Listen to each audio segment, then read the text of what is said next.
किसी भी बॉडी का इक्विलिब्रियम में होने का मतलब क्या ये होता है कि वो बॉडी रेस्ट पे है? नहीं, इट्स अ मिसकॉन्सेप्शन। देखिए, इक्विलिब्रियम दो टाइप का होता है। एक होता है ट्रांसलेशनल, जब बॉडी सीधे रास्ते मूव करता है, लीनियर मोशन करता है, और एक होता है रोटेशनल, जब बॉडी गोल गोल घूमता है, रोटेट करता है किसी एक्सिस के अलावा। ठीक है, अब इक्विलिब्रियम का मतलब होता है, अगर मैं ट्रांसलेशनल पॉइंट ऑफ व्यू से देखूं तो उसके ऊपर जो नेट फोर्स है बेटा वो आपका जीरो आएगा, और अगर मैं रोटेशन के पॉइंट ऑफ व्यू से देखूं तो नेट टॉर्क जो है वो उसका जीरो आएगा, क्योंकि टॉर्क इसी का रोटेशनल वर्जन होता है। ठीक है, अब नेट फोर्स के जीरो आने का मतलब क्या होता है? अगर आप इसको नेट फोर्स भी बोलते हैं और इसको नेट टॉर्क भी बोलते हैं, तो इसको आप लिख सकते हो mass into a net is equal to zero. तो आपका ए नेट क्या आ गया? जीरो। और यहां पे आप लिख सकते हो I into alpha net is equal to zero. I का मतलब movement of inertia, alpha, alpha का मतलब एंगुलर एक्सीलरेशन, तो अल्फा नेट आपका जीरो। अब देखो, ए नेट जो है वो दो तरीके से जीरो हो सकता है।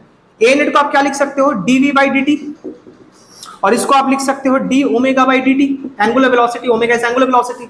अब देखो, इसका मतलब दो होता है, या तो v आपका जीरो है या तो v आपका कांस्टेंट है। उसी तरह यहां पे भी इसके दो मीनिंग हो सकते हैं, या तो ओमेगा जीरो है या तो ओमेगा कांस्टेंट है।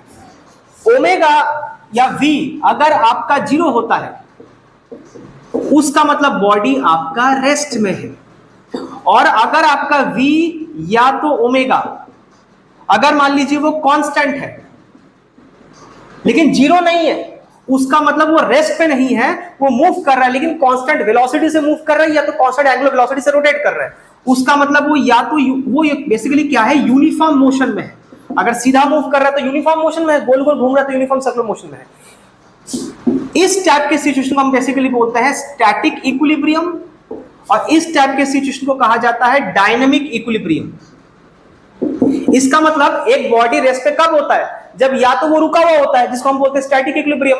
ठीक है, मतलब ये गोल गोल घूम भी नहीं रहा, या तो रुका हुआ है, और अगर वो मूव कर रहा है या गोल गोल घूम रहा है तो वो कांस्टेंट वैल्यू से करेगा, मतलब मूव भी करेगा कांस्टेंट वैल्यू से, वेलोसिटी इसकी कांस्टेंट होगी, अगर गोल गोल घूमेगा तो उसकी एंगुलर वेलोसिटी क्या आएगी? कांस्टेंट होगी। उस केस में भी उसको हम इक्विलिब्रियम का कंडीशन कह सकते हैं, क्योंकि वो मोशन यूनिफॉर्म मोशन होता है। उस इक्विलिब्रियम को स्पेसिफिकली हम बोलते हैं डायनामिक इक्विलिब्रियम। इसका मतलब बॉडी रेस्ट पे रहते हुए भी इक्विलिब्रियम में हो सकता है, मूव करते हुए भी इक्विलिब्रियम में हो सकता है, लेकिन वो मूवमेंट यूनिफॉर्म होना चाहिए। ठीक है, लिखिए